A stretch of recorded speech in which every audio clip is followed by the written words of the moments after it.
Hello there, ladies and gentlemen, and welcome. So here we are. I know this is quite early in the afternoon. It's one of those cases. Gone back to work today, but actually managed to finish at a pretty good time. So I thought to get some more moves inputted, really. Try and get the actual play by email to speed along quite nicely. So it should be nice. Hello there, Epic Carpenter. How you doing, my friend? Nice to see you. Again, yes, as I was just saying, this is a lot earlier than normally I would be streaming. But hey, make hay while the sun shines? Make lemonade? I don't know. Whichever one you prefer. Okay, so I do have I-26 over here. I-26 is, of course, a class carrying a search plane. I do admire these submarines really quite a lot.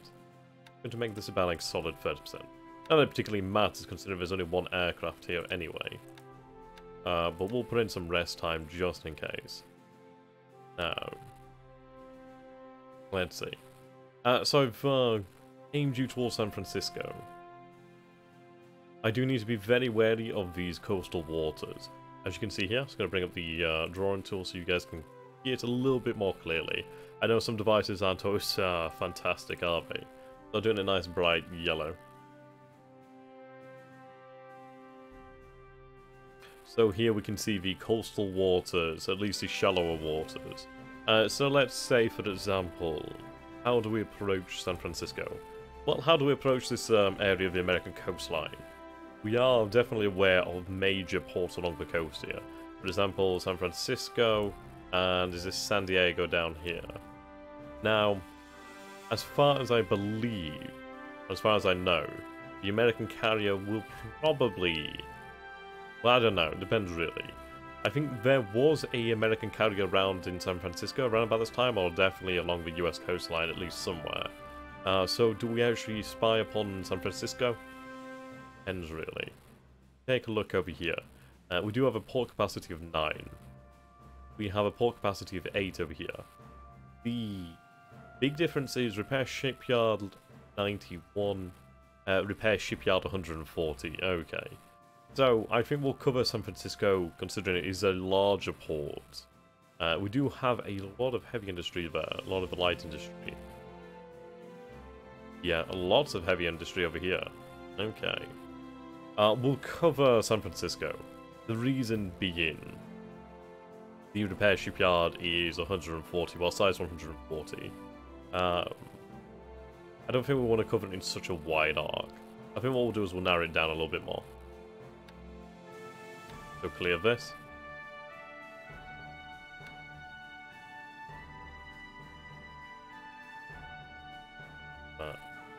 Yeah, roughly about right. Actually, I'll just take that off. There we go. Okay, so let's see, for example, if I was to approach San Francisco, we need to avoid these coastal waters. I think what we'll do is we'll stray a little bit off from the coastal waters, but we'll keep a quite close eye upon San Francisco. To do one there. I think one here. Then the third one. Round about there. Okay. What I want you to do is, let's see, your routing is going to be safer. So notice if I go normal, let's see, does that change? I was hoping it would change. Let's see. If I go direct, it might show what I'm trying to show here. No? Okay, that's fine. Well, what we'll do then is we'll have this changed to safer. Just for our own real confidence. But what I'm doing here is, as you can see, we're going to start our patrol here, and then move here, and then here. Now, that is very close to San Francisco. Do I want to get that close? Perhaps not. I might pull it back about a hex. Probably a good idea. We don't want to make it too easy for the actual port patrols, at least the coastal patrols. All about here, the deeper waters. Now, I want to keep it within around a hex. Now we will react within 1 hex. So all of this area here, all of this area here. And then I think round about here. Okay. We'll linger a day in each area. Perhaps not the second area. I don't want to be too close to San Francisco. So we'll linger in these other areas for a day, then we'll move forward. Okay. So if we take a look, you'll see here, we'll start here, move here, and then here. So there's not a lot of movement between this. I want to keep it more or less off the coast here of San Francisco. Mostly as we may have a carrier that may be making its way down there. It's one of those things I don't know. We could expect that as of yet. But we'll definitely... Oh, we'll definitely have it covered, just in case. Okie dokie. So, we'll take another look at the Marshall Islands. I do want to make sure I'm certain of my moves here. There's a lot as of this moment. Just going to rename this invasion as well. This would be the Canton Island invasion. There we go. Done a huge number of troops, but ideally it should be enough. It would be nice to dispatch something else, but we don't really have a huge amount of resources. We are going to be picking up troops from the Marshall Islands that we can spare. Okay, submarine auxiliaries. Well, the submarine tenders, I should say.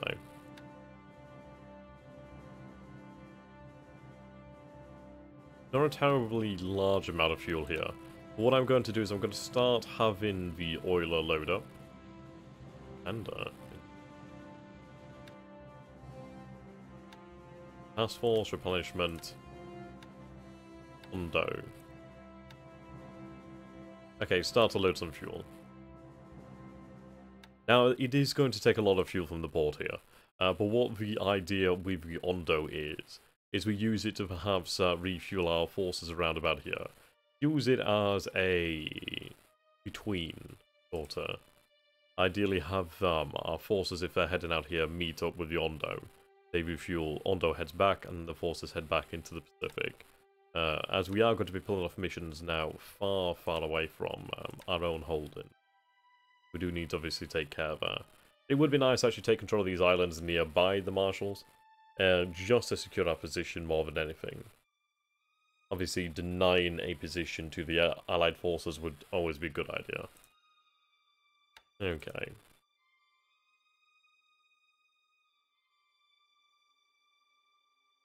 Definitely going to need those engineers.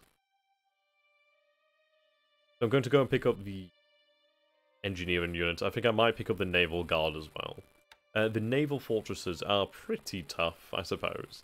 They have the capability to hold on for some time. Not a huge amount of time, but some capability. Hello there, Hakon.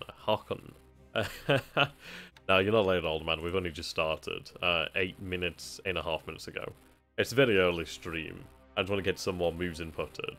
I also do want to go into some industry today. So we'll be taking a look at some of these numbers. We'll be doing a few calculations. Which is going to be really fun. It's going to be great. Trust me. Now, I remember I did move a squadron over here and did want to move it elsewhere. Let's see. I have a couple of Claudes over here. A couple of search planes.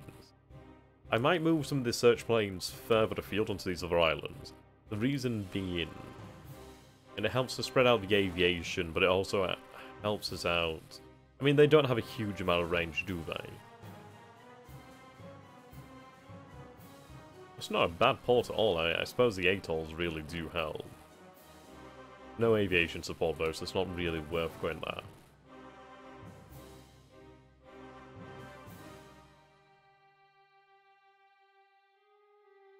These search planes will come in handy elsewhere. I think what we'll do then is we'll move a squadron just one of these other islands. I could even move them over here. They have aviation? They do over here. We have some aviation support. Actually quite a formidable amount. 23 is not bad at all. Okay, level 4 airfield. Quite an impressive airfield there. Okay, that's very good to know. I think what we'll do then is we'll move the Claudes out. The Claudes will move. Yep, good amount of supply as well. Hell of a good amount of supply. So they can actually run with the drop tanks on. Which does increase their range just ever so slightly. But it is a big difference. The reason I'm going to do this is because at the end of the day, if there is the possibility of a Lexington-class carrier coming this way, we do definitely need to be prepared for that. So have the Petes there. How about these guys? What's their range like? These are the Alps. Yeah, the E7K2s.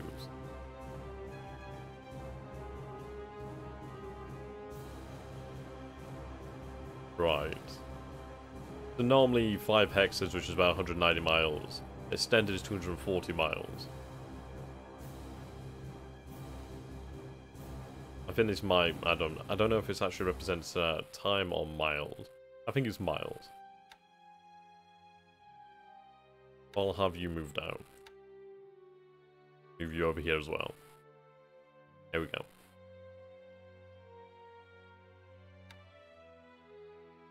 Terrific. Now notice that they're actually set to search 50% of the time. What I'll do is I'll put that to 30 and then 30. Okay. I guess I can change that in the future. But if roughly 1/3 of the squadron's out flying, 1/3 of the squadron's resting, we should be alright. Yeah, same over here. I think probably move these aircraft to island bases a little bit further out. Actually make some use of reconnaissance. Wouldn't it be a terrible idea to perhaps even move some over here, considering the fact we don't have any aircraft covering that point? Wouldn't be a bad idea. If I take a look over here then at the map, let's see. So search arcs. Here's a naval. I don't know if it takes into account reconnaissance or not.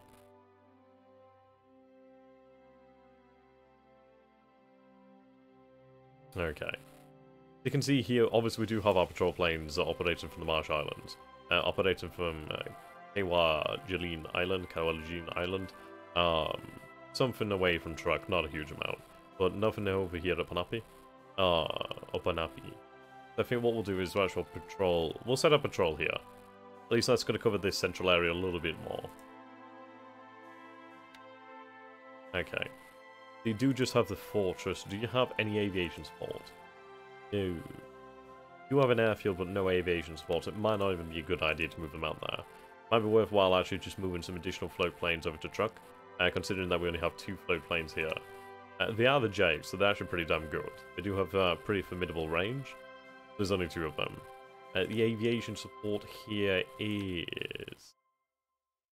What am I looking at? Oh yeah, it's definitely good enough. So I'll move some aircraft over here then. I do have a few more Claudes over here. Good to see. G4M1 Betty. Right, we'll move the Pedes.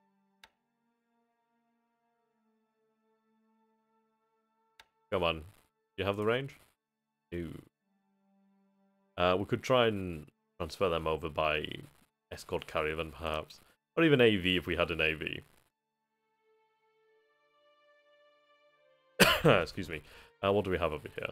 So I have a destroyer tender, which is actually going to be very handy. We do have a aircraft tender, which is very, very good. We also have a Kashima, a light cruiser. It's quite a old light cruiser, I'd hazard a guess at, considering its very low speed. Yeah, Victoria class. They're actually pretty experienced at night fighting, so that's actually quite impressive. I mean, you take a look over here, so this is their experience in the day, this is their experience at night. It's actually roughly on par. So that's quite formidable, actually. Only 25mm of armor. Okay. You still have a search plane, and you're still armed with a 140mm gun, so at the end of the day, still a formidable ship, even if it is very slow. I think what we'll do then is we'll set up a support. I'm going to have the aircraft tender. Yeah, an ARD. So now this is actually it's basically like a floating repair dock. It's like they can move as far as I'm aware. They do take a hell of a long time. They're very, very slow, only 1 knot. It's one of those things you're not really doing yourself a favour. Now, destroyer tenders will come in handy in the future. Can I transfer in the light cruiser? No. I can transfer in the patrol boat, so I guess I'll put in the patrol boat there. Okay. I can't load your tender. Do we need you to dock? Right, dock you. Still can't load your tender. What I'll do is I'll start to load up your supplies, though. What I'll do then is... What do we have on board? We don't have anything on board. We have room for 9 aircraft, though. So, I mean, these AVs do come in a lot of use. So 9 aircraft will... excuse me. We'll be able to transport over the small reconnaissance squadron, which would be good. Can actually move them wherever we like, really. Obviously, they do then provide support. Provide support. Injury. As troops to go, we do have some SNLF. Yeah, 2 units of SNLF. And we also do have a base force and obviously the engineers. And what I'm going to do then is set these SNLF to start training.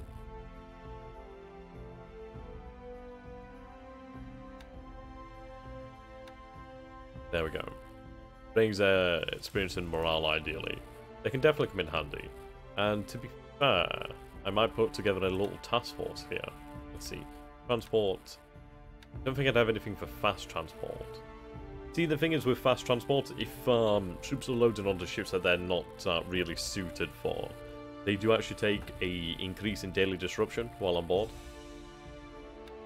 It's one of those things you don't really want to do all the time. Right, troop capacity. I could carry a couple troops over here where there's some supplies. That's not bad at all. Okay. We'll have Kashima actually escort this convoy then. I think maybe, what, 3 ships over here? 4 ships in total. They should be able to handle carrying an SNLF.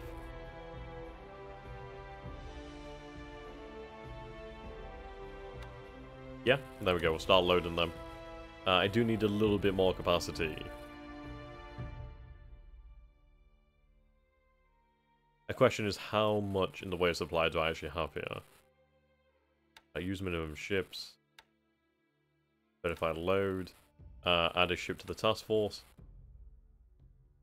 Add 1 more. There we go. Right. What I'll do is I'll add an additional ship. The reason for that is so I actually have some fallback, which is quite nice. What I'll do is I'll go back here. We have a couple of ships, obviously. I'm going to turn on load troops only. And then what I'll do is verify this load here. Accept load.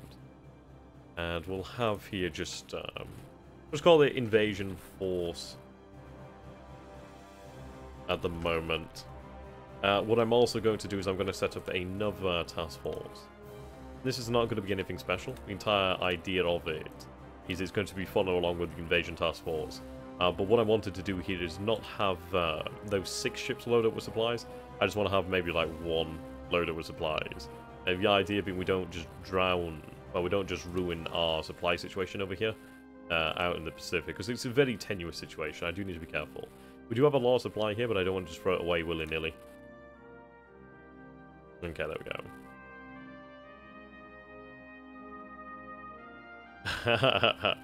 Hi. You know, it's quite funny actually. I'm trying to learn how to DM a game of Dark Heresy 2.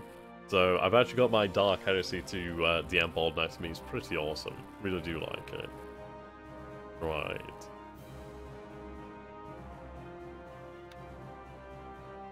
You know, in fairness, I do have these claws here. The thing is, I do need to defend truck. But I have some pretty awful planes for that. They're now on training, but what we need to do is we're actually going to change them from training to actual readiness, I suppose, for the time being. The thing is, we don't know if we can expect an attack, and I'm going to presume that an attack may come. What I'm going to do is I'm going to have them set to escort.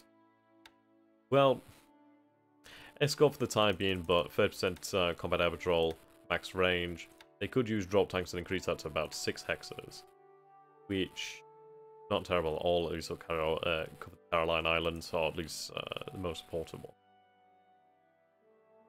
Yeah, we could. I mean, this is an actual possibility. We could see a possibility of the Australian Navy along with perhaps some Commonwealth assets or anything American or Dutch in the area, and they could sally forth to truck. This is actually a worry that we do need to consider. Yeah, like Kyushu's going to take some time to get home. Okay.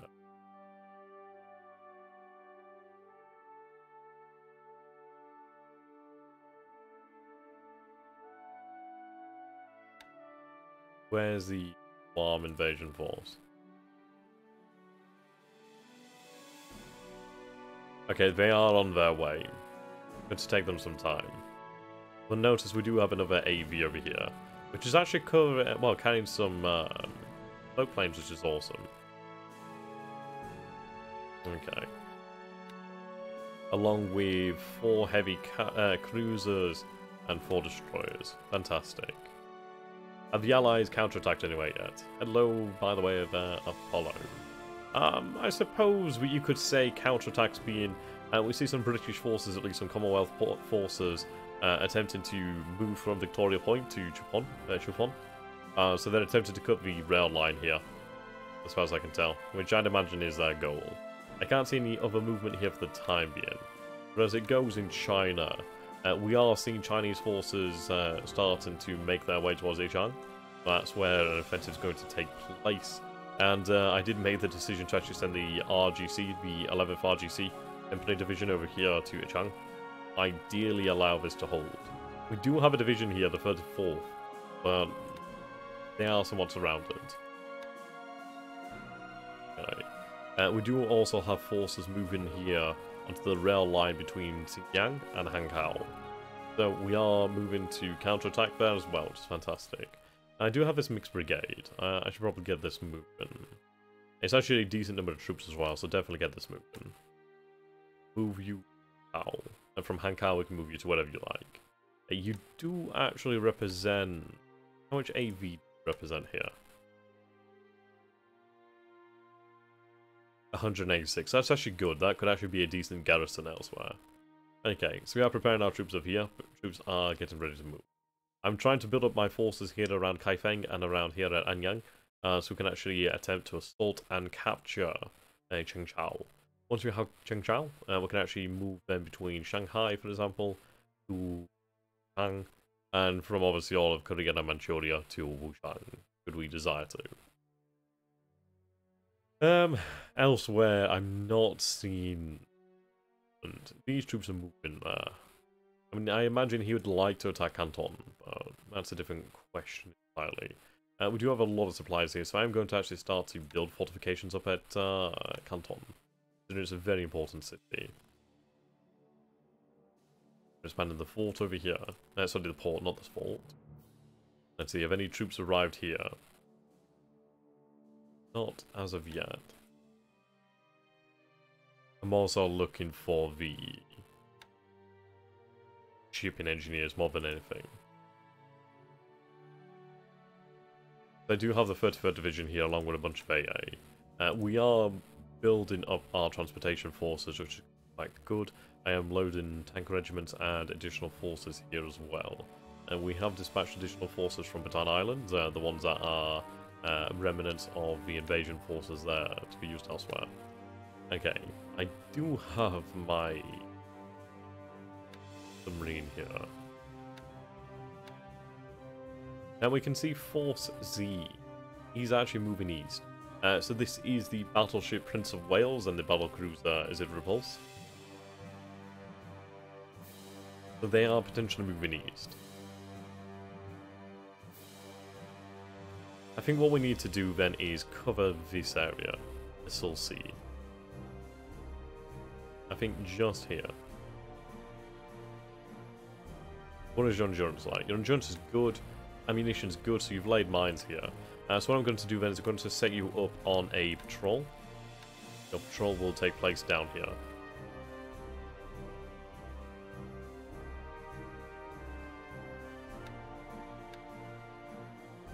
Have it a little bit spread out.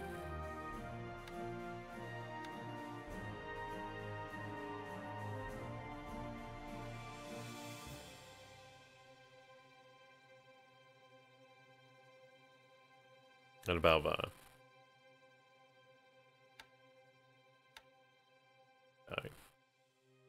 You have the other submarine over here.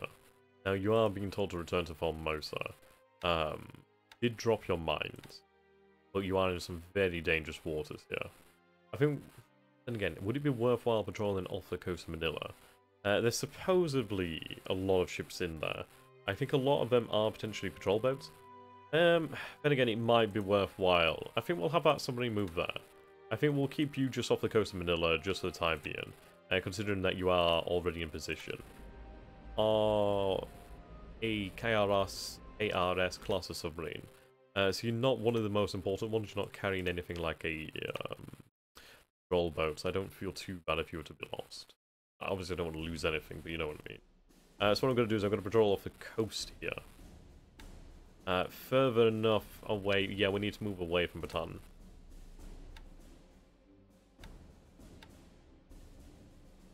Okay, we'll patrol just off the coast here. I don't want to actually run any risk of coastal guns.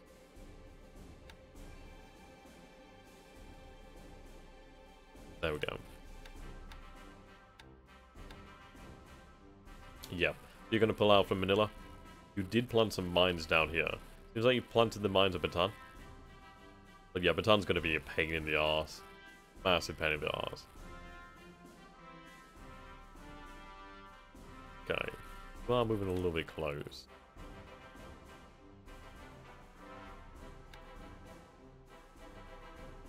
I think what I might do here then is, let's see. Moving southwest.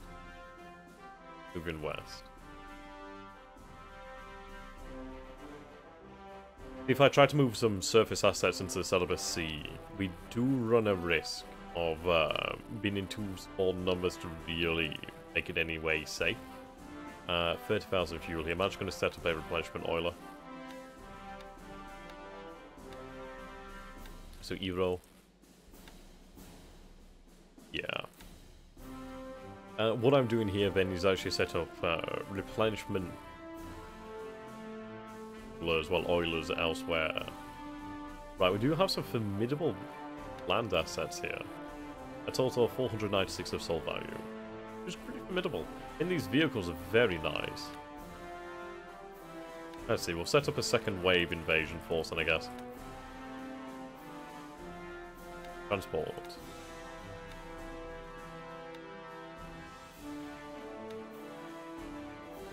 Ooh. You're very nice. Okay. Hello there, Emil. How you doing, my friend?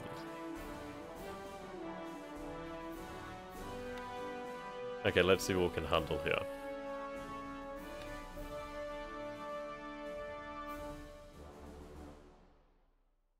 Yeah, the 146th Infantry Regiment is quite powerful. So I will load you. I'd load the 8th Tank Regiment. Yes, I can. Now, what I want to show you guys, here's the difference between loading infantry and vehicles, for example. Vehicles here do take up cargo space, whereas infantry takes up troop space, as well as cargo space, obviously to represent their equipment. So we'll load up these units. Do I have any artillery? I do. We'll load some artillery. Yeah, wow. 24, 15 centimeters, so these are 150mm guns. That's actually quite nice. Very nice, actually. We'll have them loaded up. There we go. So we're loading a infantry regiment, a tank regiment, a artillery regiment, medium artillery regiment. Okay, verify load. Now, I'm not going to have them load supplies. I'll have a separate ship to do that. There we go. So we're actually good to go here. This force. It's a good question, actually.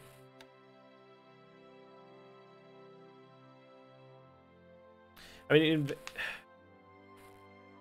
we could take a decent chunk of troops. I mean, how many troops is this? So this is going to be... Well, we'll look at the regiment.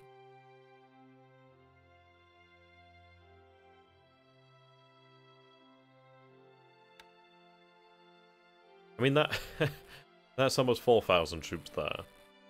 The tank regiment is a good couple thousand troops. Obviously, 1,700 other troops. But that is 55 medium tanks, 20 light tanks, and obviously the rest motorized support. We do have the artillery at 730 troops. We have 24 vehicles and 28 guns. So that's actually quite a formidable force, you know. The Aleutians, I mean, yes, that's definitely something I would like to do. We will be taking a look at the Aleutian Isles shortly. I haven't mentioned it, but I definitely will be targeting them. But these forces are already down here in the South Pacific, so I do want to actually keep them available.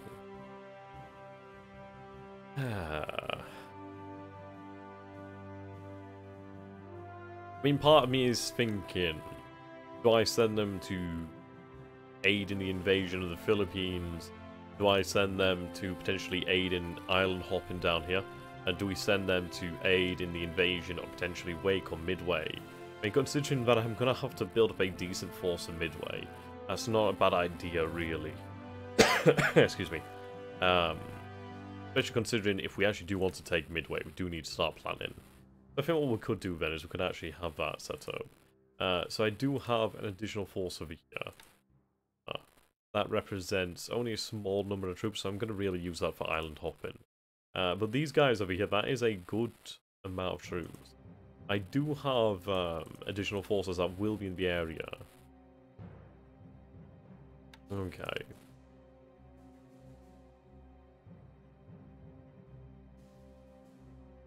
Yeah, I do have special naval landing forces here too. I think what we'll do then...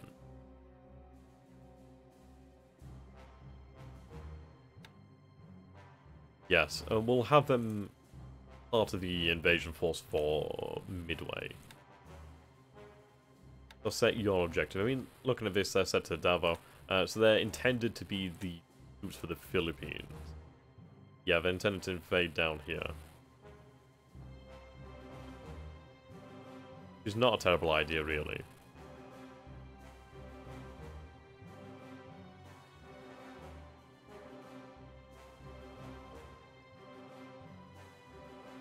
Some resources.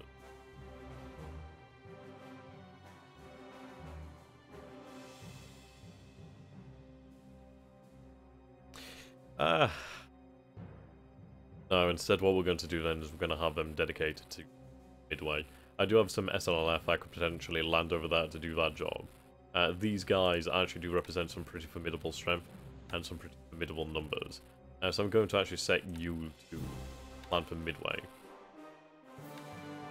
I think at the end of the day, taking Midway does bring us closer to what would be potentially a decisive battle scenario. So I do need to push that, and if we are to take Midway, we do need to prepare for it now when we actually have the chance to do so.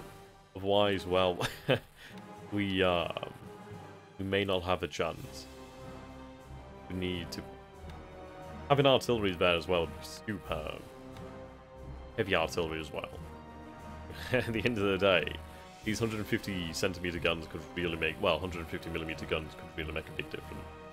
Hey, it's been a while since I caught stream. Did you restart the game? Seems like a very early unlock. Hello there, Doug. This is a play-by-email game that I'm doing with the Historical Gamer. And I can say for the matter of fact, this is probably the best game I've ever done in my channel's career, I suppose. I'd say the amount of effort has been definitely up there. Would landing tanks in Midway be a good idea? See, we are going to be likely to lose troops and material no matter what we land there. So landing tanks is going to be one of those things. It's going to definitely be dicey. I'd rather land them using an LSD like a landing ship. Basically for, well, ships intended to land amphibiously. But yeah, I'd say having them is going to be worthwhile. At the end of the day, having armor is going to be very good. And just think, they could be ferocious on the defense. They will be ferocious on the defense as well. You can imagine. A beach landed against infantry is one thing, but a beach landed against one where infantry is supported by additional artillery and tanks is actually going to be quite devastating. And frankly, take Midway. And then the question is, what do I do to hold on to it? Do I keep a big garrison there? Or do I defend it really via the sea and the air? And I think really sea and air would be the biggest thing. I think what I'd like to do is actually send some mine layers out to Midway. The reasoning being, having mines there would actually be quite a catastrophic threat towards CHG retaking the island. I mean, it would be very nice to actually think about it. Even if he does land troops here, there's a potential that he could actually lose ships, he could lose men at sea. It's actually quite attractive. But yes, we'll have forces made ready to invade Midway. I can have some forces dispatched from Japan itself, from the home islands, for additional meat or additional strength to invade Midway. I think at the end of the day, if I start dispatching forces towards Midway as soon as possible, whether we need them or not is another question, but if they're there, they're there. I can actually make use of them in the Pacific or elsewhere. I do need to start preparing a force to invade the Aleutian Islands. So we'll take a look at the Aleutians. Hello, Abaddon. How you doing, my friend? We do have a 2 island. I'm looking for the one with the largest port and air capacity. I mean, if I was to take Dutch Harbour, that that would be very bold. Okay, 3-3. Very nice island, I'm not gonna lie. 1-1.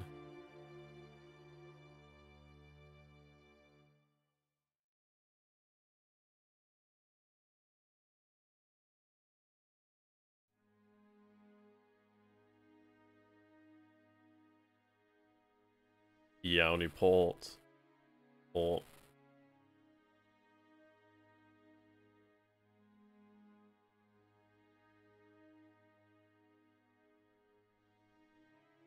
You're the only one. You don't even have an established airfield there. I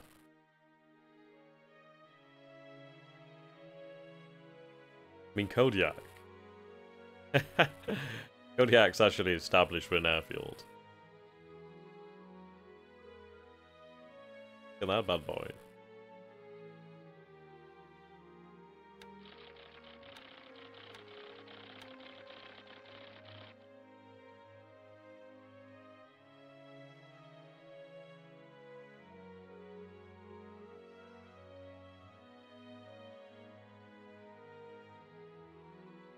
Some resources at Anchorage.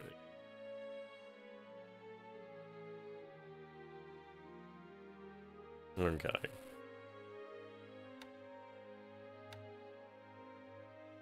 I mean, this is it. Taking one of the Aleutian Isles. It's it's purely for the reconnaissance value. It's purely for the ability to set up a forward defense network beyond Japanese waters. So Dutch Harbour would be would be fantastic. It would be the largest port. It would actually deal something to him. But considering its proximity to the American coastline, to the Canadian coastline, it's really quite risky. I think ultimately what we want to do and what would actually serve our best interests. Hello there, French ferret. Let's invade Alaska. I'd say probably a 2 island. Apologies. You know when you just need a coffee, it makes you sound a little bit weird sometimes. Excuse me, sorry about that. I'd say probably a 2 island.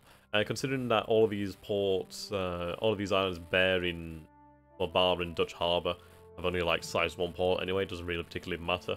I'd say probably a 2 island at least, and it gives us some actual proximity to Japan, as well as obviously proximity to reinforcement. It also helps us to see if anything's coming along this way, so we'll prepare an invasion force for 2 island. As far as I know, there's no real defences, but that's only what I can tell initially. It seems like these forces have been strategically moved as well. I mean, I do have the 7th Division here in Hokkaido. Now, originally, I was dispatching this to Ati.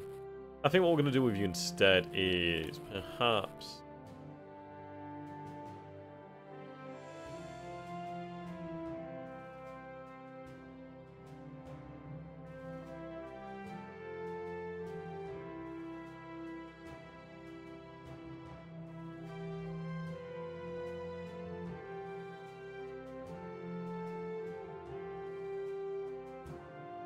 Actually, no, we're not going to have you dispatched at all.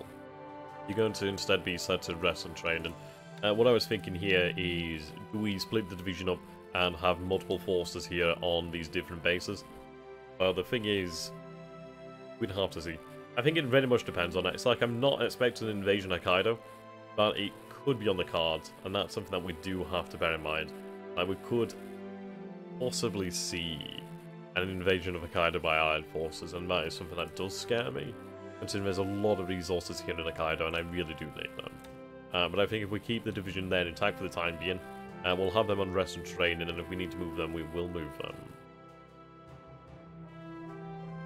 At least that's for the moment. Right. Now the question is, do I have any forces over here that could be moved? Some of them aren't even in a command that allows me to. I'd need them in an army command more than anything.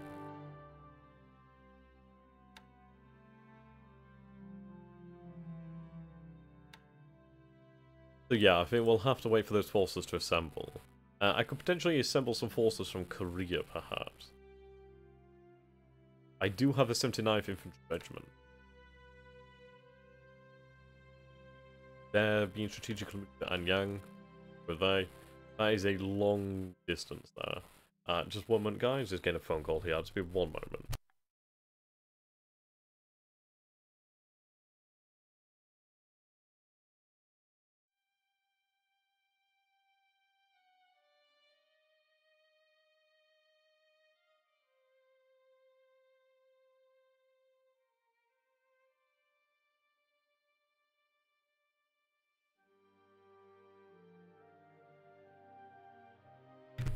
Okay, guys, I'll just be back in about a few moments. Just gonna be like 2-3 minutes.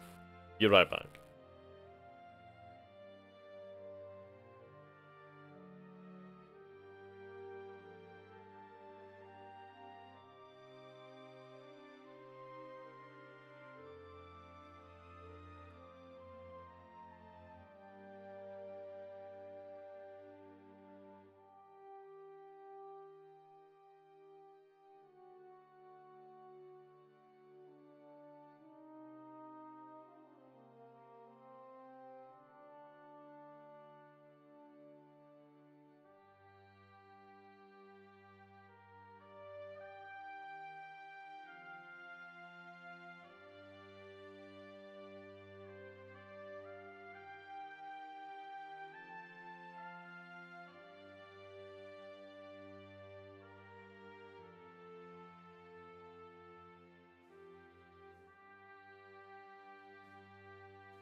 Okay, I'm back. One question, is it not better to get your zeros to the next higher altitude? Actually, that's something that we're doing here. 1 second. If I take a look at Kiributai, for example, this is something I actually spent some time talking about. So I will be flying my Zero and fighter aircraft genuinely, and depending on the model. Like, for example, these Zeros, they have about 27 maneuverability at 20,000 feet. So let's see here. Yeah, 27. So what I'm actually doing is I'm going to fly them at that altitude. Namely because the P-40 Warhawks and the F-4Fs, they're going to be roughly think their maneuverability is about 20 or 25. Possibly less. And what I'm doing here is I'm trying to counter the armor that the Warhawks, well, that the American aircraft do have. I don't know if the Warhawks have armor. That's an interesting question. But the F4Fs definitely do. Oh, got out of breath. Oh dear. But it's a good question. It's a good question. Right. These construction forces moving down to the coast, moving to Toyohara. Also, we're expanding the port there, so it's a good idea. Okay. Now, I've issued orders in this area, more or less. I could have some forces march out to actually form new garrisons to be fair.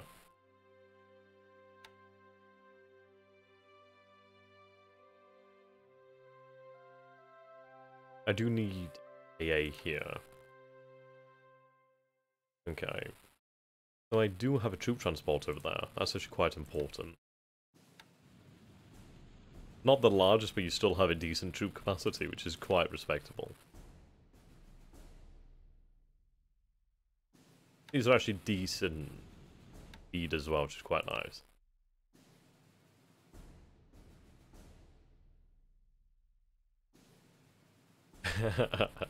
Does the AI have any crazy strategies such as home island invasion underwater? I don't believe so. But our opponent, the historical gamer, he may very well have something like that in mind. I honestly do not know. At the end of the day, I do need to be prepared for potentially anything, which is something that is quite scary. Right. So we've got most things done here. Most of the troops are away. We've issued orders over here. Now, something I do want to take a quick look into then is pilot training.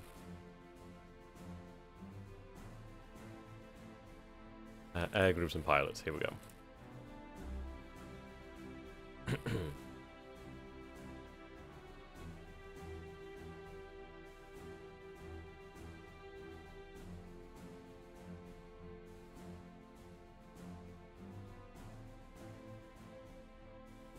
So those are the actual pilots themselves. Now, air groups.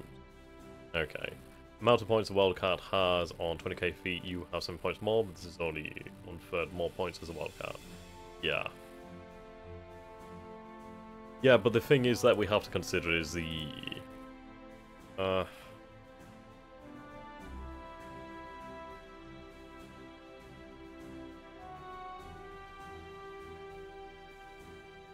It's one of these things. I'm flying at 20k because I envision that the historical gamer will be flying at the band with the most maneuverability, which is going to be lower. It's like, true, we do have a little bit better maneuverability at higher altitude. The thing is, we're not going to be fighting at that altitude. So, it's one of these, I'd rather keep it down to 20,000 feet. I think it's going to definitely depend on what we actually encounter. At the end of the day, I don't know what sort of altitude he will be flying his fighters at, so we are making a bit of a guess here at the moment. I'm imagining he'll be going for about 15,000 feet, due to that being the best maneuverability for his aircraft. He may go higher. If he goes higher, then obviously we'll respond. But the thing is, I don't want to go too high because I don't want to lose too much maneuverability. At the end of the day, if I lose too much maneuverability, like, say, for example, if we're flying high altitude, it's like, true, he may have less maneuverability than I do, but he also has the armor. And if he has the armor, has the guns, may come out on top due to those assets. So what I'm trying to figure out here is I want to be above him, but not terribly high, so that we have lower maneuverability, as I envision the battle will take place down about 15,000 feet. What I'm trying to do is really just set up a scenario where if we do end up in a fight, I will have the altitude advantage to actually drop on him. This were a mod or something. No, this is just Admiral's Edition. It's just a quick way of just bringing like Admiral's Edition. It's like I'd like to one day play with a mod, but we're not quite there yet. Okay. Now, I've issued orders over here. These invasions are going ahead quite nicely. Actually, I think what I'll do is actually start training a lot of these troops over here that are going to be stationary. That's probably a good way. Oh, a good thing to do, I should say.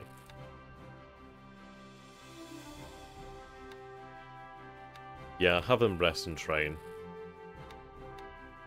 Keep up their edge. There we go.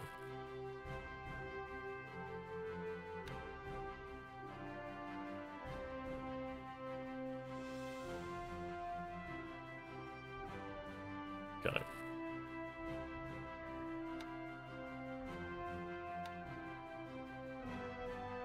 So we are setting up an additional invasion force for Midway, which is good. I need to find forces from Tokyo, well, from Japan basically, that I can take.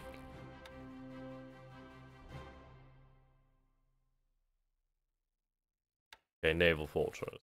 We do have a couple Claudes there. What is the aviation support actually? It's not enough really.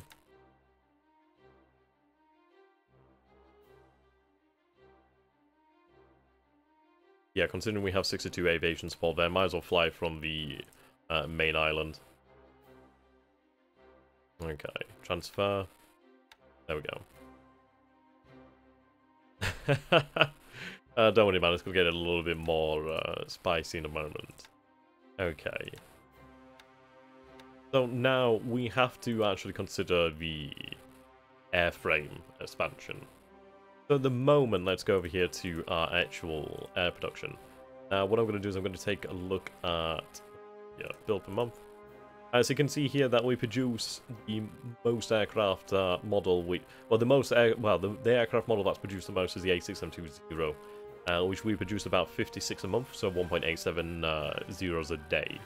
Now, we need to dramatically increase this number, and I mean dramatically. Now, for example, I want to really just get it into you guys just how critical things actually are right now. We are already at a critical stage here in terms of A6M2s. We have the production to somewhat replenish these numbers, but if we have a day like the first day again with the numbers lost like we did in the first day, yeah, we're not going to be able to replace these models, and we're going to end up in a situation where we're flying squadrons that don't have reserves, that don't have replenishments there when they're needed. At the end of the day, I need to make sure that my squadrons have reserves, the reason being that we can get our pilots into aircraft back into the air immediately. If I take a look here, for example, let's see here, aircraft losses. I lost 56 zeros. 56 is a big bloody number. 47 to flak. Yeah, and the rest seem to have been their operational losses. Those are some big numbers. 56 is a number I just simply can't tolerate. I cannot lose another 56 A6M2s like that in a single day. This is it. It's like these losses are losses that we cannot conceivably cover. I can cover it today, but if we were to take another 56 losses tomorrow, I wouldn't be able to cover those numbers immediately. And that is a critical thing. I cannot have that situation. So what we're doing here then is we are going to be producing, we're rapidly expanding A6, so we are rapidly expanding the Nakajima HA35 production. For example, you can see here, now so this is not repairing, but we've changed that, so it will be repairing next turn, it will be constructing. And we can see that we have an additional 120 here, so that takes us up to 300, and an additional 200 HA35 engines. So if we go here to our airframes, actually if we go here to engine, so engines, yeah, okay, factory toll, so we'll have 500 in the end. I'm going to assume this is R&D usage. Potential engine, yeah. Okay, so currently our potential engine usage is 429. It seems like our R&D usage could be potentially 269 once expansion is completed, but it's going to take a long time to actually get to that point. I mean, what I'm probably going to be looking at here is probably expanding the Nakajima HA35 engine production to maybe about 600-700 engines. Well, production plans. Okay, how high do you want to get the production? 200 a month more? How much resources will you be willing to spend on new factories? Yeah, that is something that we do have to consider. So this is the actual good point. We will be leading into this. Right now, so I can see a potential engine use of 429, which would obviously leave me, not bad, 71 engines free. What I do need to do is actually build up the pool of Nakajima HA35s to be over 500. I can actually get an R&D bonus. We're definitely going to have to further expand the Nakajima HA35 production. It definitely has to be expanded further beyond 500 engines. In reality, probably 600 to 700 engines. But we'll leave that expansion for some time, as I don't want to be using too many resources all at once. But if we go over here then to the airframes, these are the parts we need to take a look at. So, for example, okay, upgradable planes and models available 146. So in total, I have 171 aircraft that could be upgraded to the A6M2. Well, the A6M2 that could be upgraded to the next model. Great turkey shoot indeed. Okay, required. Yeah.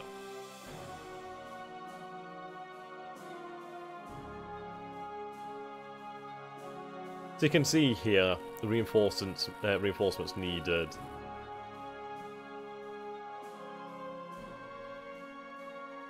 So if we take a look in game, we can see here that we lost 56 A6M2 Zeros. But if I take a look at my actual aircraft availability, aircraft engine. Okay. If we take a look over here, we have 20 A6M2s in the pool at the moment. 8 of them have been used or are being used. But the thing is, we only have a small reserve of A6M2. We do need to increase that number. So for example, we are producing 56 aircraft. It looks to me as if 51 of those aircraft being built will go to we'll go for the reinforcements. So our groups need 67 aircraft. So it looks like we need to build 51, and it looks like 16 aircraft are coming from the reserve, as far as I can understand. But what I have to point out here is the fact that I'm only producing 56 aircraft a month here. 56 A6M2 Zeros a month. And considering we lost... let's have a quick look again how many we lost. Yeah, considering that we lost 56 today. That's no good. That's a month's worth of production just gone. So we need to change that. So what we're going to do then is consider our numbers here. Now, what I'm going to take a look at next is the industry. So for example, let's go to the chart. Please change to Black Sabbath. Nice, I like it. Okay, so I'm going to bring up the calculator.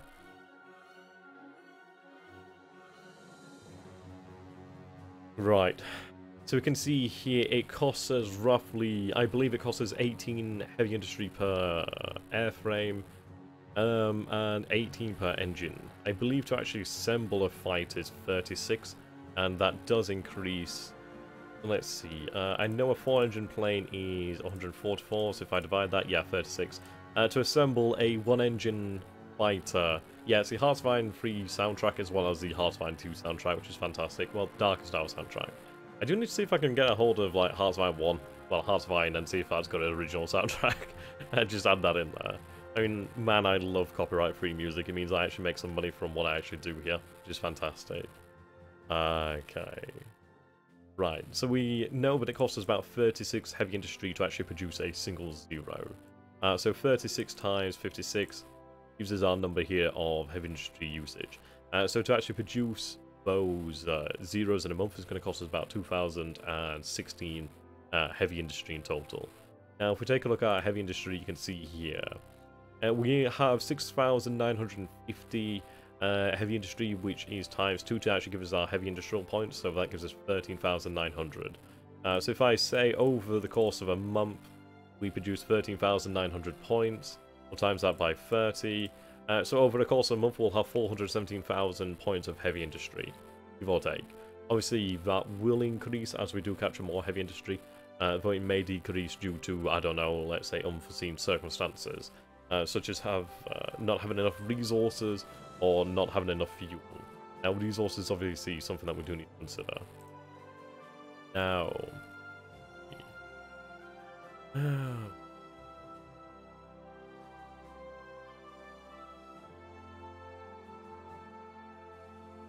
resource usage. That's a good question. Now, for example, let's figure this one out. So we'll work on an operational number of what do we want to expand it to. I think probably what we'll do to get things going initially is I might expand production here by 44, so that brings us up to 100.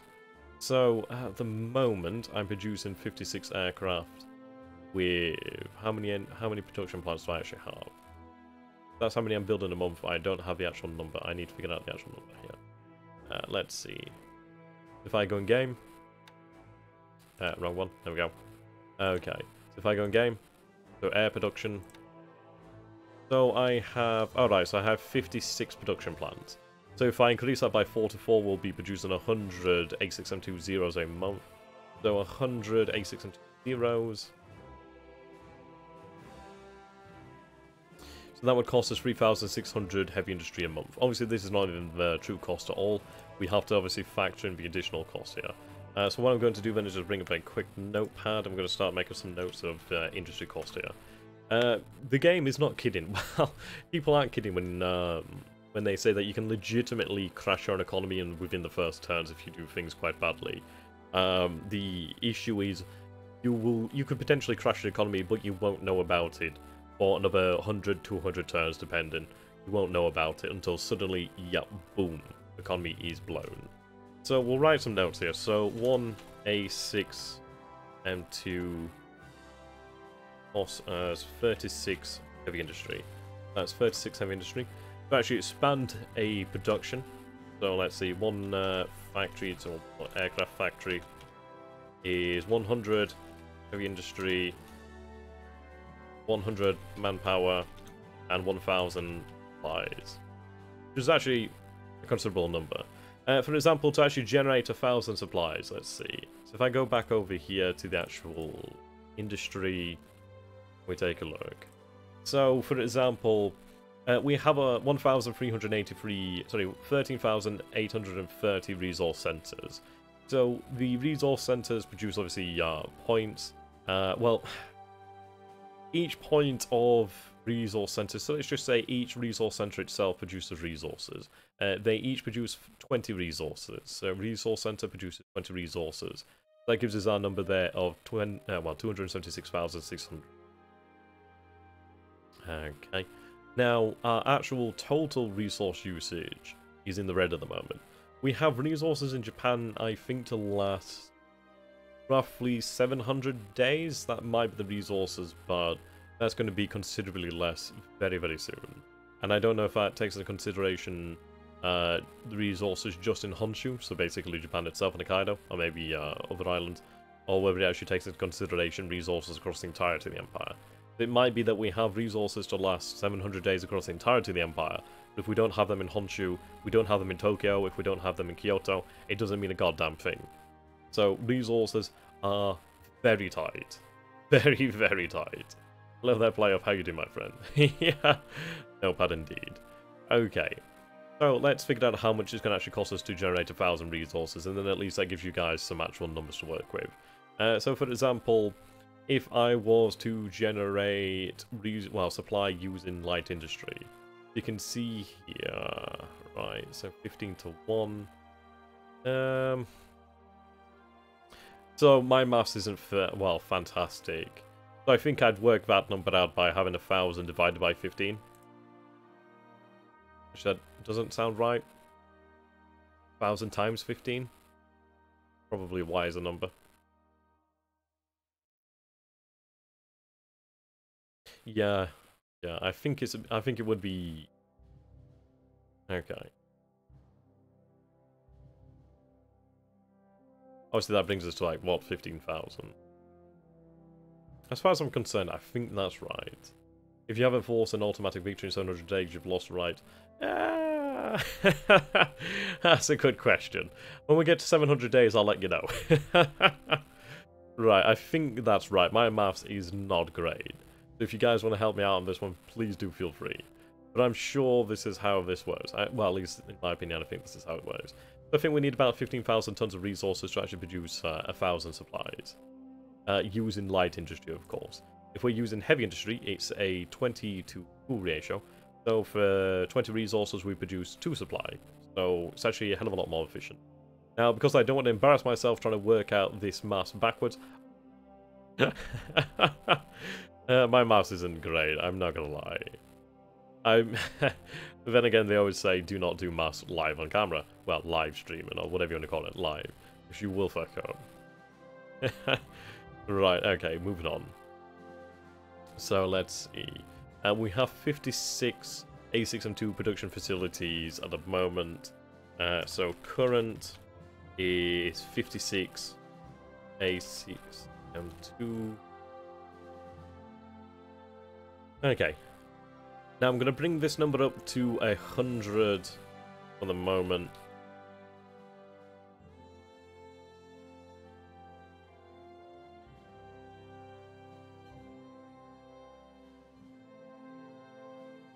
So 100 a month. Well, 100 divided by a month, so 30. That'd give us about 3.3 euros a day.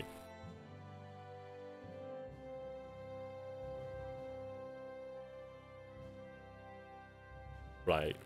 3.33 A600 daily.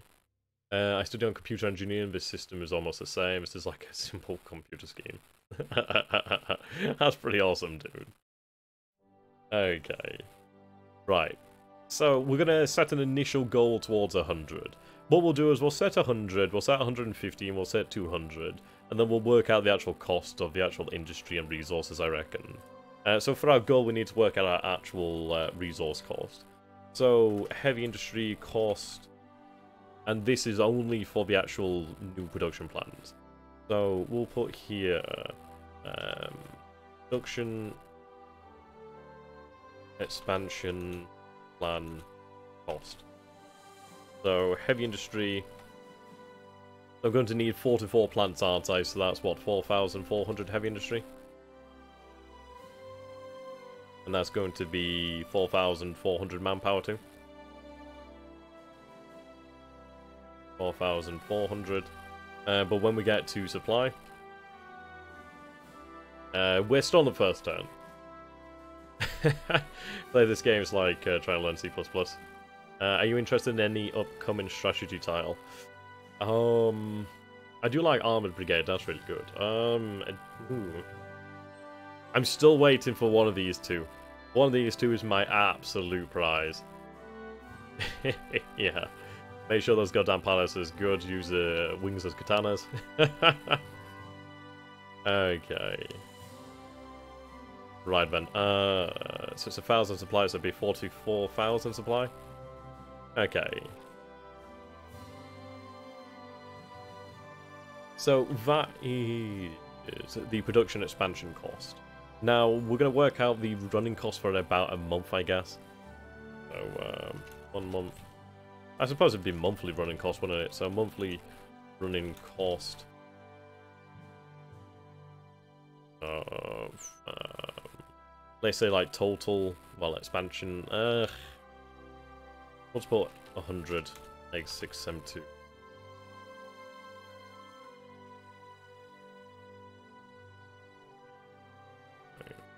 Obviously worked this one out not too long ago. Is in the 0 A6M float plane. There are float planes. We'll take a look shortly. I'm just going to do the maths here in a second. So we worked it out not too long ago. So 100 times 36 gives us 3,600. There's the actual cost of the production of the plane. And this isn't taken into consideration the engine production, which we'll have to do as a separate calculation. We are expanding it by a hell of a lot. We are using a hell of a lot of heavy industry. We're using a hell of a lot of supplies for that, which in the end means a lot of resources. Right, so again, heavy industry is 3,600. Manpower is going to be 3,600. Actually, no, don't need the manpower, do I? Then again, do I need manpower? I suppose that's... No, we don't need manpower for the actual production. Manpower comes in separately. So supply is obviously going to be... Let's see. No, supply is produced separately, but we still obviously need that... actually, it's not going to be the running cost then, is it? No. I guess the running cost is just going to be 3,600 heavy... Okay. See, this is the thing. It's like the mass is something I need to figure out. I don't know if this is how the game runs exactly. I'm just trying to figure this one out. But we'll go from here. Okay. That's a monthly running cost of producing 186 M2. I don't think that's the total cost. At least the actual true cost, but I think it's the cost that we can see for the time being. If we work this out then, so...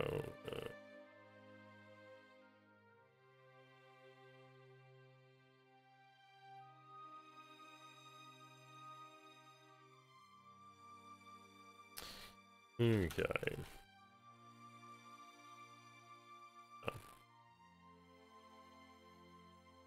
I mean, that brings us up to what? Actually, quite a nice number. 4,400, 600, 5,000. That's 6,600, 5,000. Oh gosh, we are screwed. The production is not enough, man. Quick, make the Chinese work. Oh dear. Make the fish go find some lost Atlantis. I know, Ryan. So 5,000, 6,000, 7,000, 8,000. Let's just double check. I'm like going to double check this maths. I know it's simple maths, but it's just the end of the day. I really dislike doing maths while streaming, as I tend to fuck it up. So I'm going to make sure I'm right in these numbers. Right, 8,000. Okay, so I'm not just going mad here. What means HI points? Heavy industry points, which is basically the amount of heavy industry that we generate. We do generate around about 400,000, 417,000 was it? Points a month, but obviously we need to figure out how much heavy industry we're using, how much we produce. We do not want to go into a deficit. If I go into a deficit, the economy is fucked. So we need to avoid that at all costs. So yes, heavy industry. Okay, so 8,000 heavy industry in total. 4,400 manpower.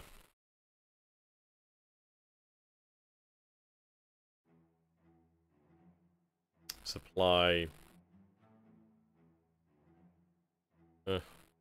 4,000, I guess.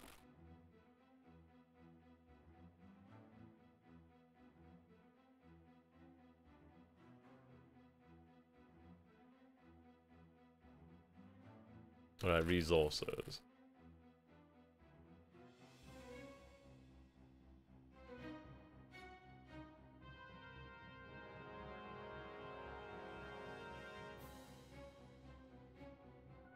Ah, right, okay. Well, to generate 44,000 resources. Sorry, supply. So... Okay. So 44,000 supply is... Okay, so 44,000 supply. There we go. Now, if I was using just light industry, obviously that's times 15. So to produce 44,000 tons of supply, we'd need 660,000 tons of resource. Yeah, I know, right? Okay. So I think this is a rough cost. So this is obviously just using light industry. That would be 660,000 tons of resources. If I was to use heavy industry purely, I don't think I really have a choice over which gets used. It's just generally like a cost. Okay. What I can do here then is times that by... wouldn't I times it by 20? No. Right, okay. What we'll do then is...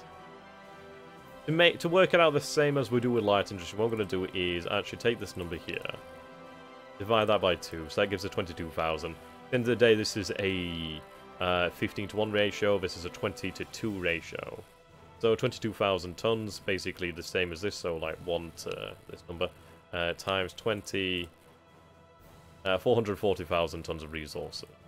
So what I'm going to do here is either it's 400... Actually, no, what we can do here then is we'll take both numbers. So I'll have 440,000, so that's going to actually take us up to 1 million tons then in total. Okay, so that's 1 million tons. And... yeah. I mean, this is it. I don't know which way these... We'll just write down 440,000 tons. HI.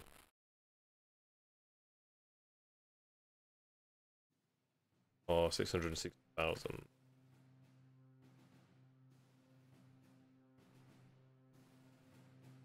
LI.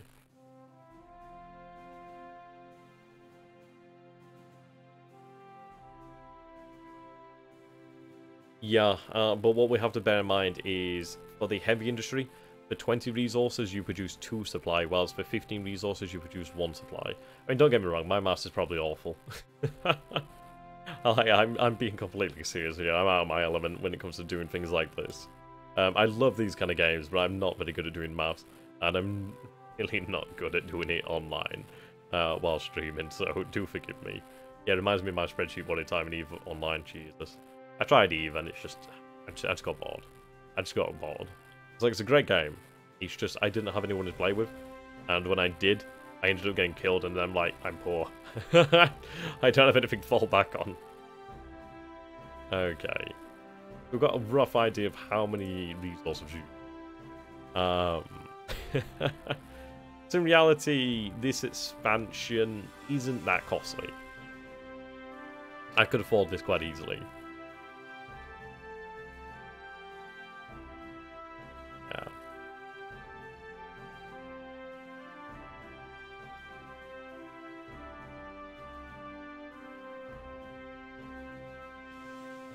Yeah, pretty much. Okay. I mean, the reason why I'm making these numbers here is I want to try and frame things in a way that people can understand, or at least that can actually see that matter. Like, for example, my oil and resources over here. So if I take a look at Japan, so I think this is just in Japan itself. So I have resources to last here 768 days. So we're using 279,000 tons, 279,100 tons of resources every single goddamn day. That's a lot of resources. Obviously, we do have resources being produced. We have resources that will be shipped in. But we don't have a lot. We really, really don't have a lot of resources. I mean, we are obviously in the deficit by only about 2,500 tons, which is not a huge deal. But for example, when it comes to actually producing more and expansion, we do need more resources. We really, really do need more resources. So for example, if I go over here to, let's see, Changsha in China. Now, I think there's roughly in this area 340 resource centers. I'm just going to take the rough number of 340 resource centers. Obviously, I'll double check. Actually, I'll double check now while we're here. Bloody well, might as well enter. Okay, so 72 total. 72. 40.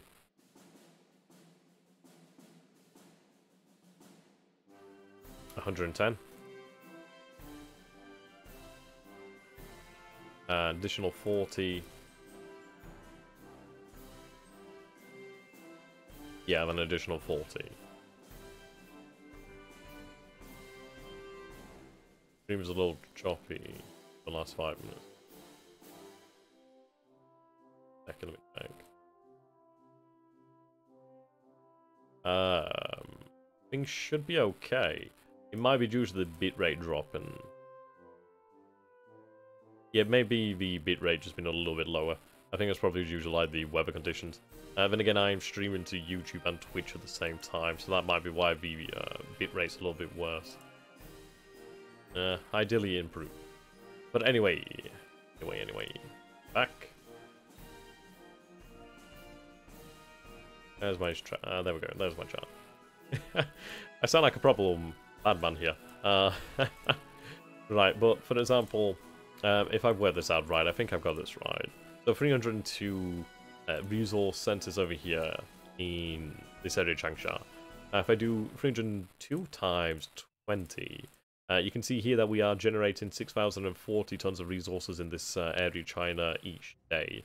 Now 6,040 tons times by 30 gives us 181,200 tons of resources a month. So the thing is, I mean, this is it. I didn't intend to really talk about the actual objectives in China, but in reality, this is the only part of China that matters. When it comes to additional conquests, this is the only part that I care about now. I mean, there probably are lots of other resources here, but this is the actual resource cluster. Well, I mean, these are the cluster of cities that I actually do want, more than anything. If I take these cities, I will be happy, because these cities means I'll be generating an additional 181,000 tons, 181,200 tons of resources per day. And obviously the actual real numbers depends, because obviously I don't know the transfer rate between here and down here. I'd have to have this unblocked, so I'd have to clear all this out. Then obviously you have them transported down here to Shanghai and then moved.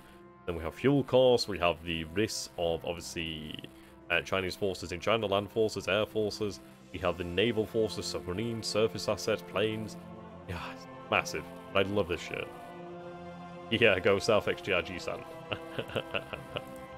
Aye, but this is the area of China that I want, mostly because it produces a lot of resources, at least a decent amount of resources.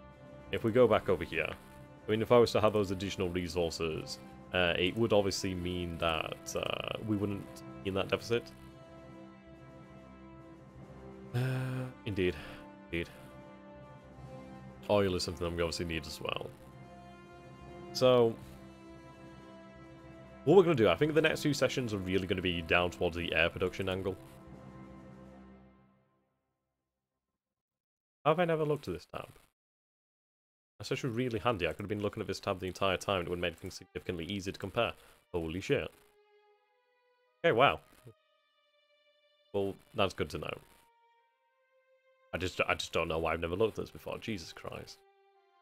It doesn't give the... Oh no, it does give the maneuverability. Ah.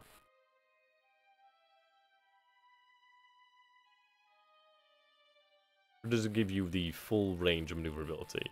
Okay, well that's interesting anyway. Right, air production.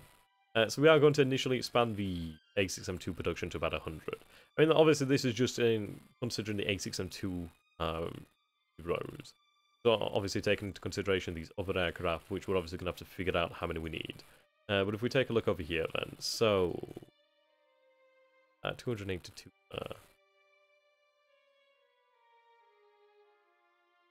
Right. Just 1 second.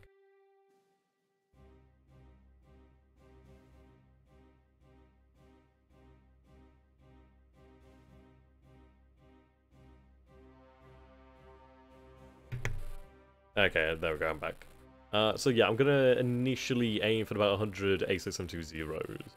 Obviously, we are going to have to decide on the aircraft that we do need in additional numbers, such as the G3M2 Nels. I do have G4M1 Bettys. I guess I'll keep reducing those. I'd rather just concentrate on a single model, to be fair. I'm also going to have to rapidly expand KI-43IC Oscar production, well, 1C production, pretty massively. So I'm going to have to do additional engine expansion plans. To be fair, I'm probably going to spend the next stream or two really just on the mouse here, just really working out just how much heavy industry I'm using. I mean, thankfully, we are going to be saving some heavy industry from ship production. If I take a look over here, that's ship production. So let's see here then. Naval. So I'm halting the construction of Yamato for the time being. So halted. Shinano is going to be halted. Shinano permanently. I'd love to build it. Don't get me wrong. I'd love to build it. It's just not economically. Okay, so 377. So accelerated. Okay, seems like we have 41 points there, spare. Okay, so we'll take these 41 points. So I assume this is just pure heavy industry, well, heavy industrial points. But I don't think that is actually true. I go to my industry.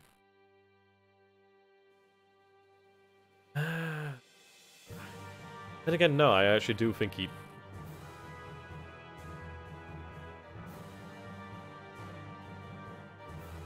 Let's work out what all these numbers are added together. Yeah, that'd be a good question. Yeah, that'd be a good thing to do. Alright, 309. 34. 432. 4152. 2421. Yes, okay, so this is the actual heavy industrial points. That's fantastic. So I was wondering there why it said times 3. Well, then again, I guess what this is, we have our heavy industrial pool, Then these draw upon these points. So I reckon they need 3 points. I'm not entirely sure how this maths has worked out here. Either way, that's how much heavy industry we use. Right, so... Okay, that's good to know. So we have, what was it, 44.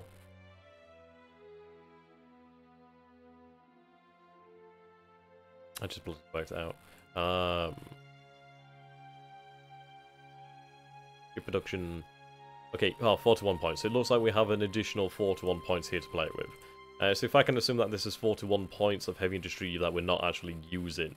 So if I do something like this, so 41 times 30, so that gives us 1,230 points of heavy industry per month.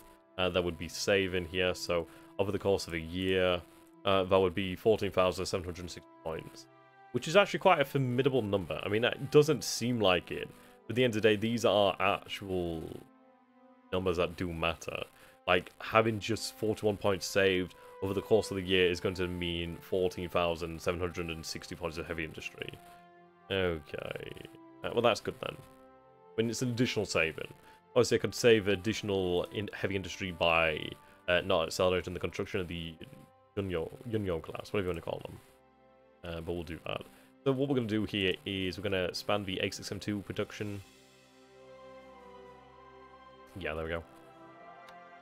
By 44 plants at Mbashi.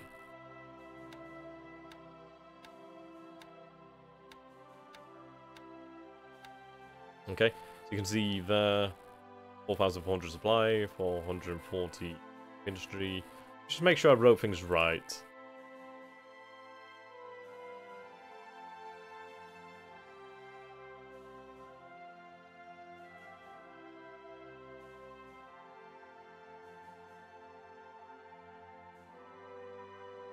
Did I?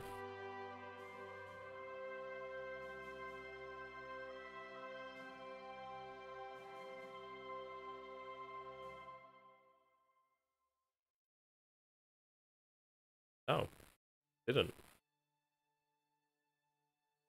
Ah, okay, I've been doing my maths wrong here. So I've been assuming that each production plant is actually 100. No, it's actually 10. Okay, wow. Ah. The supply usage is still correct. And it's only 10 on the manpower as well. Okay, well that's fantastic, I'm not going to lie. That means that we're actually using significantly less heavy industry. So, whoa, I'm not going to complain about that. That does really change my mind, though. Wow, I bet you guys who actually realise that it's a cost of 10 heavy industry could be really annoyed. That's actually good, that's good. Okay, so we're going to expand this by 44 for the time being, man. So 4,400 supply, 440 heavy industry, 440 manpower. So Mabashi, we have 45,000 tons of supply. So yes, expand now. There we go. I'm now going to set you to start repairing. That means that you'll actually start repairing these new facilities. When I say repair, it means that basically we can expand in. I don't remember what planes that we plan to use for the future. We're going to be using the A6M5. We're going to be using the KI-44, well, 1C for the future, well, for now, really. But we are going to be going on to the KI-44... Ooh. I think it's the 2. And then the KI-45? 45? The Tojo, anyway. At least initially. Those are just, like, small things. Yeah, I know, right? It's good that we figured it out now. I noticed you have 3 million supply in stock. I'm going to run it dry to expand heavy industry. I'm going to say no. The reason for that is... like... Okay. So I have 6,950 points of heavy industry here. I'm just going to say 6,950 heavy industrial centers. So... I mean, do I expand that? I mean, each point of heavy industry is like 2 additional heavy industrial points. But the thing is, it's like at what cost? I think it's one of these situations where if I build more industry, sure, this industry does then produce more heavy industry points. But the thing is, I'm then spending my points to actually produce that heavy industry. So it's like, it's good in peacetime, but I think at this point, and I think for Japan, it's just, we have very tight constraints on our resources. I think I'd rather spend these resources on actual raw war material, planes, ships, etc. So I think we are going to expand our heavy industry when we have the option to capture heavy industry. I think that's what we'll do. So for example, let's say, I don't know, over here in Changsha, that's a total of 54 heavy industry.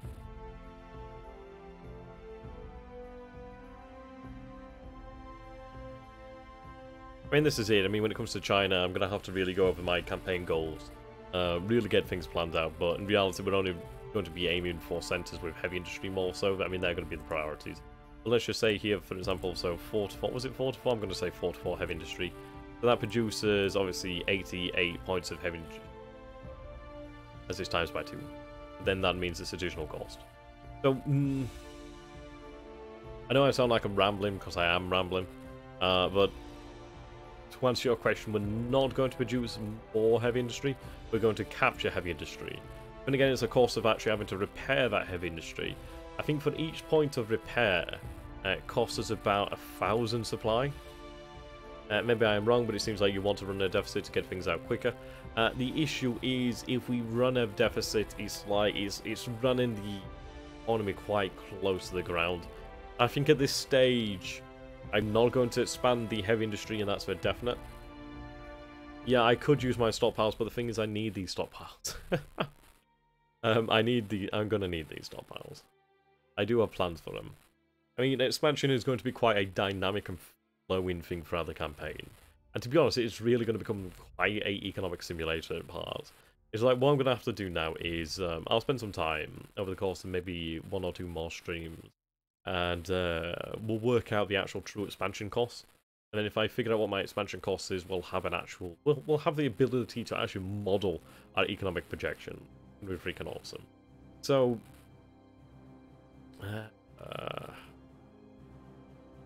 yeah, I mean, I'm really leaning towards just keeping the industry as it is at the moment, then using all the actual production to towards the expansion of the aero industry, well, basically planes, as well as other things. It's like I could expand vehicle production, which I believe I am doing, but we also do need to expand our repair shipyards considerably.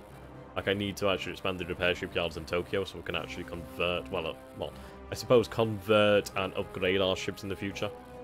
Such as the carrier Zuikaku radar in 42. Yeah. I mean, a lot of this is going to be great once I have my convoy set up. Once I have my convoy set up and I can actually figure out the real amount of resources coming in and the rate at which they I probably want to run a deficit right now, so you have 365 days until you bust, and obviously you catch stuff. The thing is, we are... yeah, we're only about a year away from bust anyway. If I take a look here, okay, so... overview.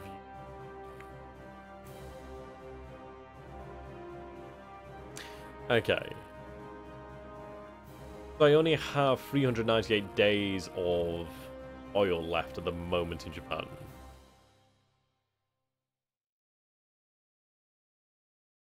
Now, I mean, if you take a look at fuel production, we only have 322 days of fuel. The thing is, light industry runs on resources alone, so resources were okay. We could keep on producing resources. That's going to keep on going with the light industry.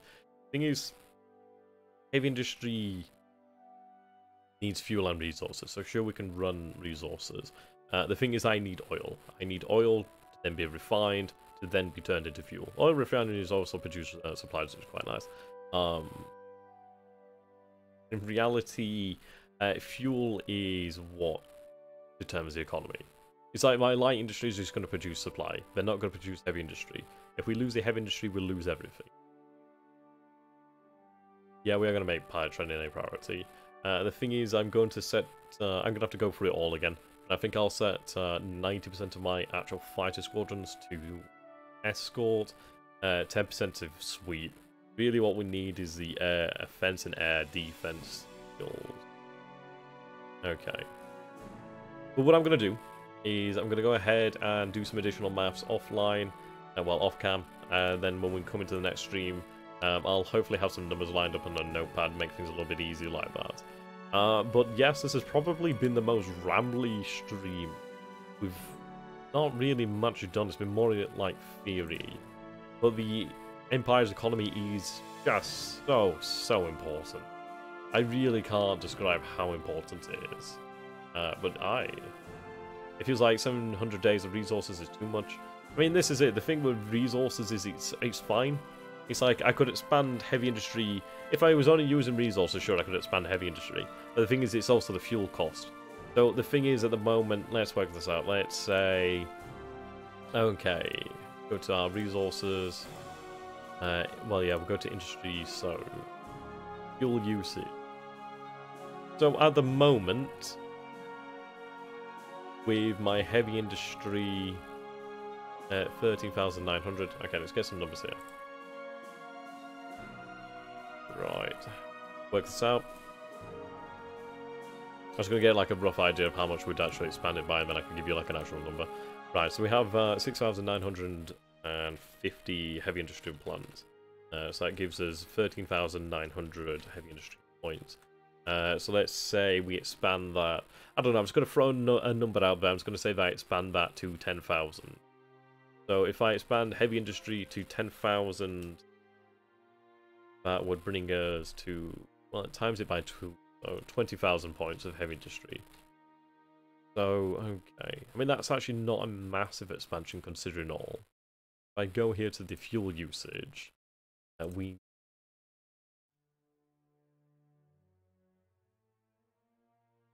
where specifically is oil production? Somewhere in Borneo and Dutch East.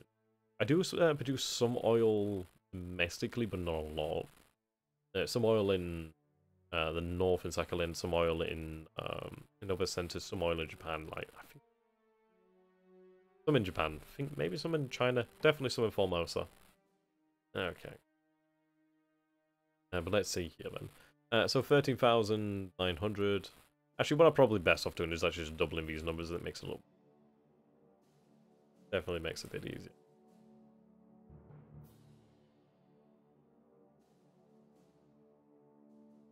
Right, so 13,900.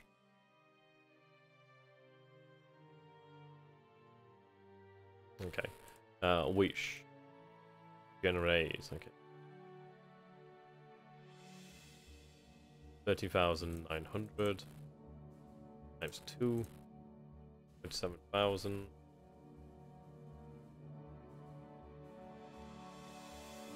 $800. Okay. So was it 322 days of fuel? Yeah, so you can assume that we'd have, what, 161 days of fuel there? I mean, that's from right now. So the thing is, it's like, sure, we'd have a hell of a lot more production, but we'd need fuel, and we'd need fuel immediately. But anyway, my brain's a little bit scrambled here from all this bloody maths and all this. I'm pretty hungry too. So we'll do additional streams, but I'm going to do a lot of off-cam sort of work here. We'll work out, well, industry expansion plans. So apologies, it's been a very rambly stream. I hope you guys can forgive me. And until next time, thank you for watching and goodbye. Please do consider liking, subscribing, all that jazz. Well, donations are really appreciated. It does make a massive difference. Until next time, thank you and goodbye from the most rambly stream I've done yet. Goodbye for now.